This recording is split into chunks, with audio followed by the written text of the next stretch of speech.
Subscribe करंतु एबे हम चैनल को आउ प्रेस करंतु बेल आइकन को जहा द्वारा लेटेस्ट वीडियो नोटिफिकेशन आपण मानकु सर्वप्रथमे मिली जिवो। नमस्कार बंधुगण, ओम नमः शिवाय। बंधुगण, आजिर वीडियो रे आमे आपण मानकु कहिबु तृतीय सप्ताह अर्थात 15 रु 21 तारिख पर्यंत समय आपणकर किपरि कटिबो, केउ प्रकारर ए सप्ताह को आपण प्लानिंग करिवे, ए सप्ताह आपणकर किपरि कटिबो, विशेष भाବରେ जदि कहबा केउ सब जिनिस रे आपणकु फायदा मिलिबो, केउ सब जिनिस रे आपणकु सावधानता अवलंबन करबाकू पड़िबो, आपणक लव लाइफ, कैरियर, बिजनेस, व्यापार ए सप्ताह रे किपरि रहिबो, ता सहित प्रतिटी दिन को आपण किपरि कटेइबे, स्वास्थ्यर महत्वपूर्ण इनफॉरमेशन मध्ये आमे वीडियो रे आपण मानकु देबु। आ वीडियो शेष रे आमे आपण मानकु किछि उपाय विषय मध्ये कहबो, जहा द्वारा आपण ए सप्ताह को आहुरी अधिक भलो आ महत्वपूर्ण भरा साब्यस्त करि परिबे।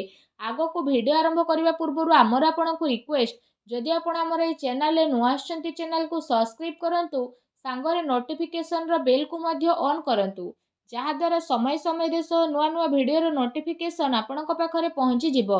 आसंतु जानिबा किपरि रहइबो आपणक पई तृतीय सप्ताह अर्थात 15 रु 21 तारिख पर्यंत समय। जदि सबुठारु प्रथमे आमे आपणको कहबु कि ए सप्ताह रे आपणक पई कोन सतरे पॉजिटिव रहिबा पई जाउछि। जदि विशेष भाବରେ कहबा फ्रेंड्स, ए दिन रे कोनोसी राजनीति लोकंक सहित आपणकर साक्षात हेबो, आ ए सप्ताह रे आपणक लोकप्रियता बढ़िबो। ता सहित जन संपर्ककर दायरा मध्ये आपण विस्तार करिवे। संतानक तरफरु तांकर कैरियर को नै कि सप्ताह रे कोनोसी शुभ समाचार मध्ये मिली पारे। आपणकर सिद्धांतवादी दृष्टिकोण समाज एवं धार्मिक स्थल रे आपणको विशेष भाବରେ सम्मानजनक उपाधि मध्ये प्रदान करिवो।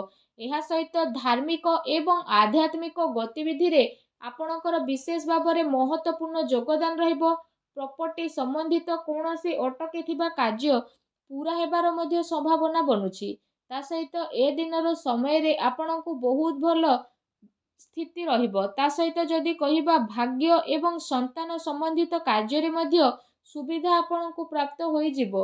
आपणकर विवेक एवं आदर्शवादी स्वभाव विशेष भाବରେ आपणको पई महत्वपूर्ण उपलब्धि नै कि आसीबो। ता सहित ग्रहर स्थिति ए दिन रे आपणक पई काफी संतोषजनक रहिबो। जो लोक माने आपणक खिलाफ रे थिले से लोक माने विशेष भाବରେ आपणक पक्ष रे रहिबे, आ संबंध रे मध्ये आपणकर काफी सुधारता देखिबाकू मिलिबो। सबु कार्य ए सप्ताह रे आपणकर शांतिपूर्ण भाବରେ संपन्न हेबार नजर आसीबो।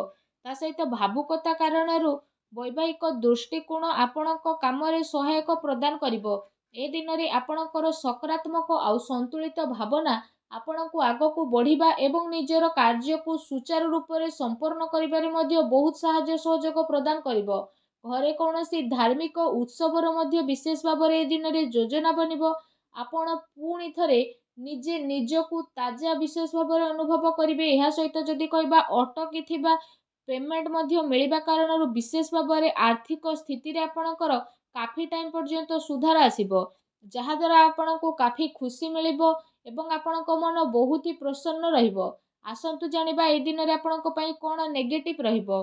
कोनोसी भी प्रकारर उधारी ठारू ए सप्ताह रे आपण दूरी रुहंतु। धन लेण देण संबंधित कार्य करिबा ठारू आपण छलना बा धोकार मध्ये शिकार होई पारंती। कोनोसी भी काम करिबारे अधिक भाबी चिंती कि निजर टाइम को लगांतु नाही। एहा द्वारा समय आपणक हातरू बाहरी मध्ये जाई पारे। सामाजिक संपर्क को मधुर बनाई के रखिबार अति आवश्यकता रहिछि, कारण केबे केबे किछि नकारात्मक पुरुणा कथा पुणी थरे मध्ये उठी पारे, जहा द्वारा जदि कहबा आपण निजर मनोबल रे काफी टाइम पर्यंत कमी अनुभव करिवे। निजर स्वभाव को पॉजिटिव बनै कि आपण रखंतु। ए कथार मध्ये आपणको ध्यान देबार आवश्यकता रहिछि कि आपणकर सरल स्वभावर किछि लोक माने भूल फायदा मध्ये उठाई पारंती, जहा द्वारा विशेष भाବରେ आपणक मनर स्थिति किछि विचलित मध्ये होई पारे। अन्यर कथा को सुलझेइबारे आपणकर केते सारा महत्वपूर्ण कार्य मध्ये अटकी पारे। कोनोसी प्रकारर जदि कहा सहित वादा करिसेंती तो ताको पूरा करंतु, नचेत समाज रे आपणकर इमेज बिगिड़ी पारे। आ किछि लाभदायक मौका मध्ये आपणक हातरू बाहर जिबार विशेष संभावना बनुछि। एहा सहित जदि कहिबा देखा देखी प्रक्रिया रु आपण दूरी के रुहंतु। ए समय रे धन संबंधित किछि नुकसानदायक स्थिति मध्ये हेबो, जहा द्वारा जदि कहबा कोनोसी भी प्रकारर निवेश को आपण ए समय रे बाहर करि दियंतु। संपत्ति संबंधित विवादीय मामला रे ଧ୍ୟାନ ରଖନ୍ତୁ କି ଭାଇଙ୍କ ସହିତ ସମ୍ବନ୍ଧ ଆପଣଙ୍କର ଖରାପ ନ ହେଉ। ପିଲାଙ୍କର ଗତିବିଧିରେ ଧ୍ୟାନ ରଖିବାର ଅତି ଆବଶ୍ୟକତା ରହିଛି। ତାଙ୍କର କୌଣସି ଭୁଲ ଆଦତ ବା ସଙ୍ଗତି ଆପଣଙ୍କୁ ପ୍ରୋବ୍ଲେମରେ ପକାଇପାରେ। ସେସବୁକୁ ସକାରାତ୍ମକ କାର୍ଯ୍ୟରେ ଆପଣ ନ୍ୟସ୍ତ କରିବା ଅତି ଆବଶ୍ୟକ ରହିଛି, ଯାହା ତାଙ୍କର ଭବିଷ୍ୟତ ପାଇଁ କାଫି ଲାଭଦାୟକ ସିଦ୍ଧ ହେବ। ଆସନ୍ତୁ ଜାଣିବା ଏ ଦିନରେ ଆପଣଙ୍କର ଲଭ୍ ଲାଇଫ୍ କିପରି ରହିବ। ଘରର ମାହୋଲ ଅନୁଶାସିତ ଏବଂ ଖୁସିଭରା ମଧ୍ୟ ରହିବ। ପ୍ରେମ ସମ୍ବନ୍ଧରେ ମର୍ଯ୍ୟାଦା ବନେଇ ରଖିବାର ଆବଶ୍ୟକତା ରହିଛି।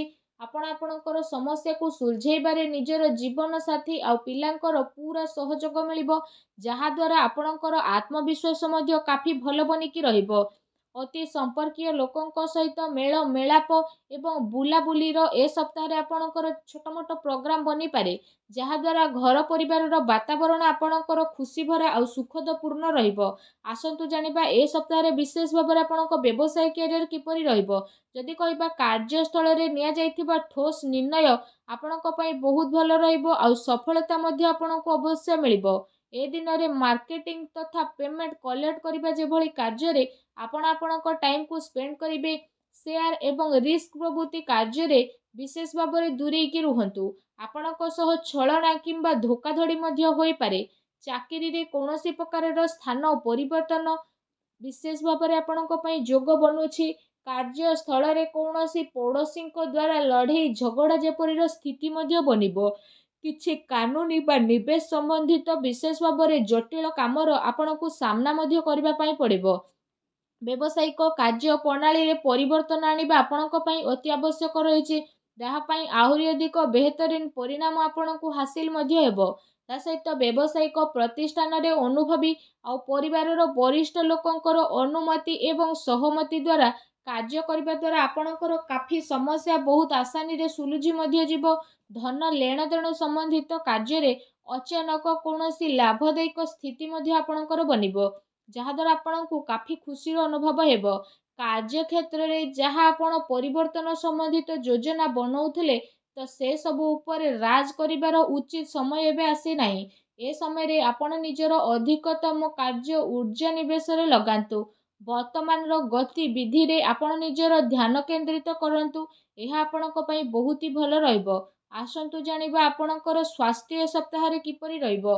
ଯଦି କହିବା ଏ ସପ୍ତାହରେ ଆପଣଙ୍କ ସ୍ୱାସ୍ଥ୍ୟ ବହୁତ ଭଲ ରହିବ, କିନ୍ତୁ ପୁଣି ଦିନଚର୍ଯ୍ୟାକୁ ବ୍ୟବସ୍ଥିତ ବନେଇକି ରଖିବା ଆପଣଙ୍କ ପାଇଁ ଅତି ଆବଶ୍ୟକତା ରହିଛି। ଏହା ପାଇଁ ଆପଣ ଆପଣଙ୍କର ଖାଦ୍ୟପେୟରେ ଧ୍ୟାନ ଦିଅନ୍ତୁ।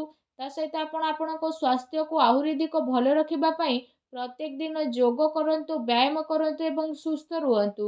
ଆସନ୍ତୁ ଜାଣିବା ଏ ସପ୍ତାହରେ ଆପଣଙ୍କ ପାଇଁ କ'ଣ ବିଶେଷ ଉପାୟ ରହିଛି। ଏ ସପ୍ତାହରେ ବିଶେଷ ଭାବରେ ମା ଲକ୍ଷ୍ମୀଙ୍କର ପୂଜା ଆରାଧନା କରନ୍ତୁ, ଛୋଟ ପିଲାଙ୍କୁ ଚକୋଲେଟ୍ ଦିଅନ୍ତୁ, ସାବୁଦାନାର କ୍ଷୀରି ବନାନ୍ତୁ। ତା ସହିତ ସେ କ୍ଷୀରିରେ ଆପଣମାନେ ଚିନି ବଦଳରେ ମିଶ୍ରି କରନ୍ତୁ। ଆଉ କ୍ଷୀରି ଯେତେବେଳେ ପ୍ରସ୍ତୁତ ହୋଇଯିବ, ତ ସେଥିରେ ଆପଣ ଅଳ୍ପ ଟିକେ କେଶର ପକାନ୍ତୁ। ଆଉ ତାପରେ ଆପଣ ସେ କ୍ଷୀରିକୁ ସବୁଠାରୁ ପ୍ରଥମେ ମା ଲକ୍ଷ୍ମୀଙ୍କ ପାଖରେ ଭୋଗ ଲଗାନ୍ତୁ।